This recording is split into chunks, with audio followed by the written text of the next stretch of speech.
Hanap nyo ba ay yung food tripan na di kayo bibitinin? Yung tipong hindi lang pang single, pang may jowa, pang pamilya, kundi kahit pang buong barkada ay pwedeng pwede kayo dito. Meron sila ditong mga silog meals na for as low as 35 pesos up to 135 pesos ay pwede na kayong mag food trip. At meron din sila dito mga sisting meals na for as low as 129 pesos up to 199 pesos ay napakarami yung pwedeng pagpilian na naka-unli soup ka na, naka-unli gravy ka pa at mag-a-add ka lang ng 30 pesos ay naka-unli rice ka na din. At kung naghahanap naman kayo ng mga masarap na inumin at dessert ay meron din sila niyan dito. At ito nga ang kanilang mga menu, i-post nyo na lang para alam nyo na ang o-orderin ninyo. Pero ang isa talaga sa dinayo namin dito ay yung kanilang mga bagong sineserve na mga bundle meals. Tulad na lang nitong in-order namin na sa halagang 1,600 pesos lang na meron ng kasamang laing, buttered shrimp, okra, salted egg, 3 pieces of chicken inasal, lechong kawale, grilled jempo, steamed talong and fried talong na may kasama na ring sliced sweet corn. At kung 10 naman kayong kakain ay meron sila ditong Kuya Blackbird Fish na for as low as 2,599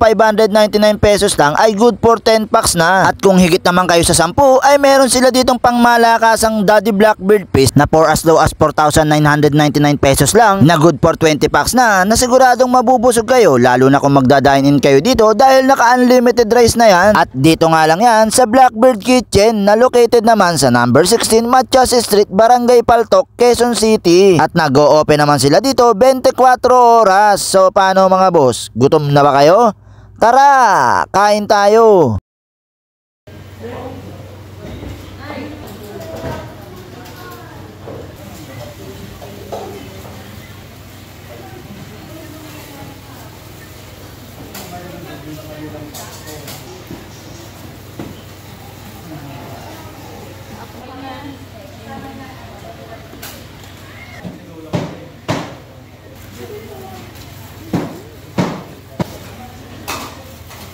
Laging lasing.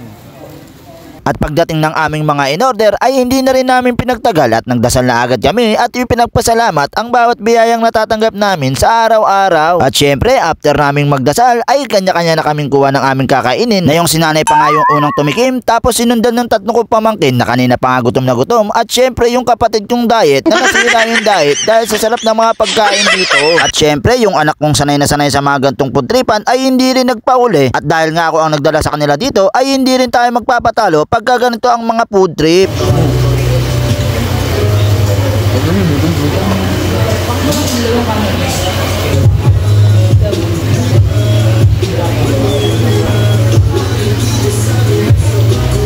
At kung natatakam na din kayo ay huwag na kayo magpatumpik-tumpik pa at umorder na rin kayo sa kanilang Facebook page.